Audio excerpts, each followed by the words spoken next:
and Gutierrez-Reed says she does not know how live ammunition ended up in the gun. If convicted, they could spend up to 5 years in prison. Baldwin was holding that gun during rehearsal on the Western film Rust when it discharged, killing cinematographer Halyna Hutchins. A representative for Hutchins's family has thanked authorities for pursuing the charges. For more, I want to bring in now CBS News correspondent Chris Van Cleve. Chris, have we learned anything new from these official charges now? Yeah, there is some new information in the charging document for Alec Baldwin that we just went through. It's a 13-page document. Among the things prosecutors allege is that Baldwin did not attend the required gun safety training ahead of filming. Instead, the armorer recommended an on-set training session. And in these documents, they say that was supposed to be about an hour. It consisted only of approximately 30 minutes, according to Reed, the armorer, because, quote, Baldwin was distracted and talking on his cell phone to family during the training.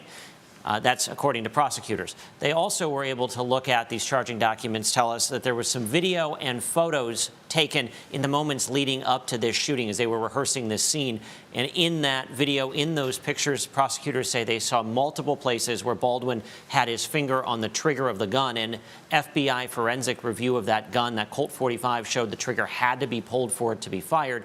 That contradicts what Baldwin has been saying, that he didn't pull the trigger, that the gun went off. So that's certainly one of the things that is noted in here. The prosecutors also note that that Baldwin has had inconsistent statements throughout their investigation.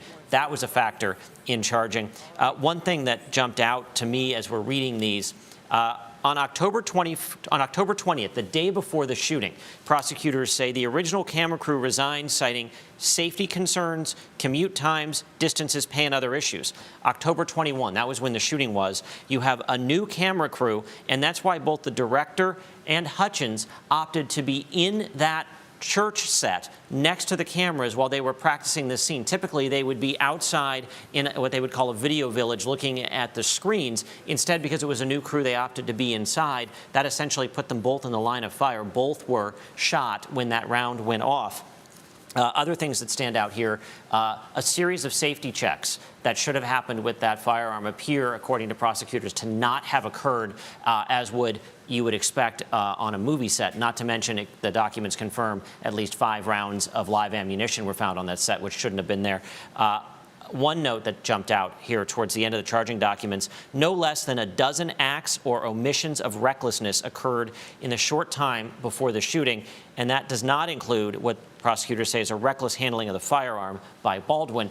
What they lay out is a set that had a poor safety record for days on end, safety issues that weren't addressed, and then a series of events they argue are reckless and negligent that led to a death here on this set when that gun went off. Now, Chris, I think it's worth reminding our viewers and giving them some context that Alec Baldwin was not merely an actor in this film, the one holding the gun that led to the death of the cinematographer, but he was also one of the producers in this. And so some of the failures, as you say, that the half a dozen failures, the poor safety checks, the conditions that led that crew to resign earlier, all of those potentially might be something that holds Baldwin accountable.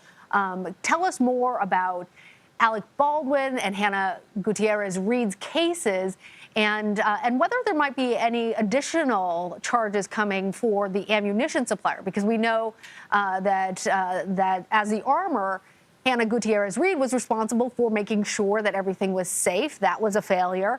But she also said she doesn't know how any live ammunition got in there. Chris, what can you tell us?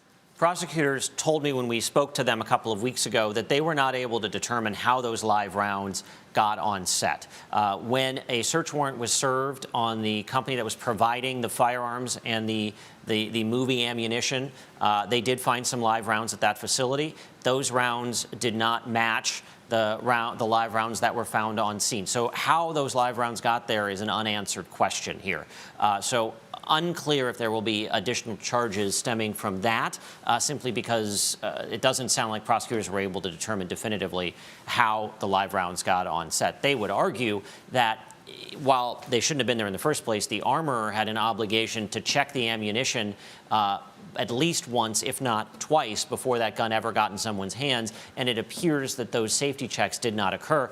They also argue in the charging documents that because this was a rehearsal and didn't require a gun to be fired, that this shouldn't have been an actual firearm. This was a real Colt 45 that Baldwin was using. They should have been using a dummy gun for the rehearsal because there was no need for a loaded weapon, blanks or otherwise, to be in that rehearsal. So many times that this tragedy could have been avoided. All right, yeah. Chris Van Cleve, I know that there's more that you're going to continue to dig into. We appreciate you joining us, and we will continue to monitor this story. There is a lot more news ahead that we're going to get to. You're streaming CBS News.